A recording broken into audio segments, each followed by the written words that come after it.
LTO, pinaigting pa ang kampanya laban sa mga lumalabag sa proseso ng initial registration ng mga motorsiklo at sasakyan, kung saan halos 40 vehicle dealers na ang pinatawan ng multa.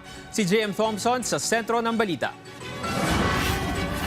Isa ka rin ba sa mga kumuha ng motorsiklo o sasakyan at nauna pang mag-change oil bago makuha ang official receipt at Certificate of Registration o ORCR? Ito ang patuloy na inaaksyonan ng Land Transportation Office kung saan kanilang pinaigting ang kampanya laban sa mga paglabag sa proseso ng initial registration ng mga sasakyan. Iniipon nila yung kanilang benta. Okay?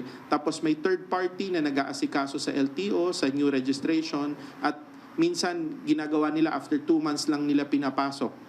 So nagkakaroon ng delay. Dahil sa ganitong abala, ang mga bumili ng motorsiklo at sasakyan, imbes na mapabilis ang biyahe, nakatenga ang mga sasakyan dahil hindi pwedeng ilabas. Batay sa inilabas na resolusyon ng LTO, 37 dealers ang pinatawan ng multa, habang 39 ang sinuspinde ng 6 na buwan at pinagbabayad ng 500,000 pisong multa. 12 naman ang tuluyang kinansela ang accreditation at isinailalim sa 1 taong blacklisting dahil sa napatunayang paglabag sa umiiral na batas at regulasyon ng LTO. Ayon kay LTO Chief Assistant Secretary Marcus Lacanilao, 11 days lamang ang dapat itinatagal ng pagpoproseso ng mga dokumento para maibigay na sa may-ari ng sasakyan ang kanilang ORCR. Tinawag din niyang kolorum ang ilang dealer dahil sa aberyang na idudulot nito sa mga motorista. Hinihikayat naman ng LTO ang mga buyer na nakaranas o nakararanas ng ganitong sitwasyon na ireklamo sa kanilang ahensya para agad nila itong maaksyonan. Pag nakita namin sa system, automatic po isyo-show cause order namin yung dealer. Sasagot po ang dealer.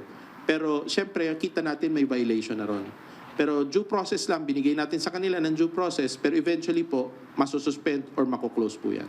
Binigyang diin ng LTO na hindi sila titigil na ipatupad ang mga umiiral na regulasyon para matiyak ang maagap na pagproseso ng rehistro at para mapanagot ang mga dealer na hindi tumutupad sa kanilang obligasyon.